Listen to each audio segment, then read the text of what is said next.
Qu'est-ce qu'ils envoient, les drones? Des bombes ou des bonbons pour les petits-enfants?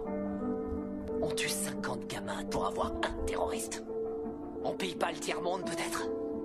On les laisse crever de faim et crever tout court pour maintenir notre niveau de vie. La situation est grave. Les discours pacifiques ne suffisent pas. On connaît les crimes, le réchauffement climatique est une réalité. On sait que les lobbyistes ont acheté Washington, on a vu l'effondrement de la bulle financière, mais on continue à imprimer de la monnaie pour retarder l'inéluctable. Dans 50 ans ou même avant, tout sera terminé.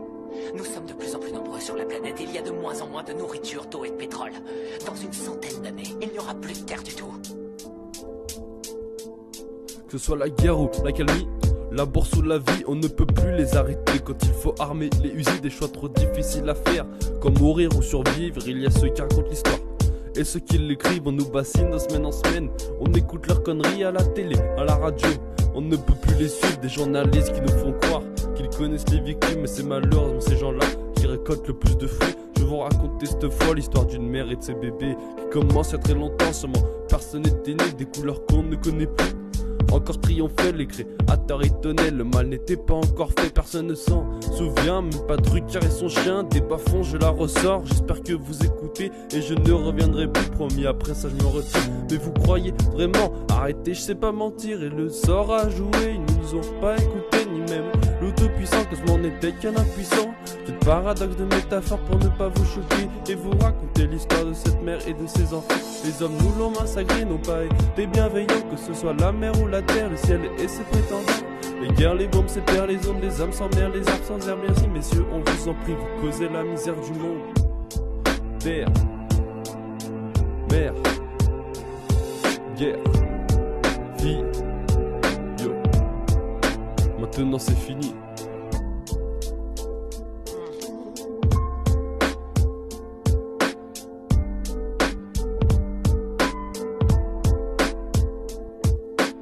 On est tous en guerre. On a failli croire, le sol était toute notre gloire. Et puis ils sont arrivés, armés, rechargés, énervés. Ils ne sont plus éduqués, ils nous volent nos destinées. Eux perdent de leur fierté, ils ont le cerveau lavé. Pas prêt à sécher, pas millionnaire ni visionnaire, ils ne pensent qu'à tuer. Mais comment arrêter? Putain, je vais finir par craquer.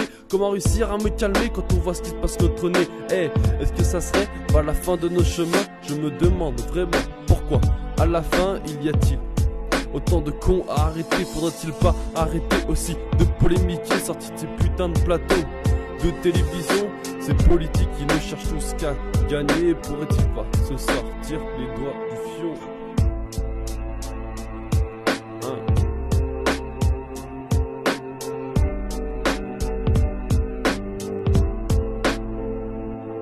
Arrêtez, battez-vous, stoppez tout, regardez votre miroir. Oh, forcez-vous, au final, criez victoire. J'assume tout et j'espère vous avoir convaincu. En tout cas, ce qui est sûr, c'est que moi j'y ai cru. Je vous jure, là c'est trop. J'étais confiant pour l'intro, là ça commence à monter. Je ne suis plus trop chaud. Arrêtez les gars, j'ai quand même bien envoyé. J'ai déjà bien dénoncé ce putain de monde. Oh.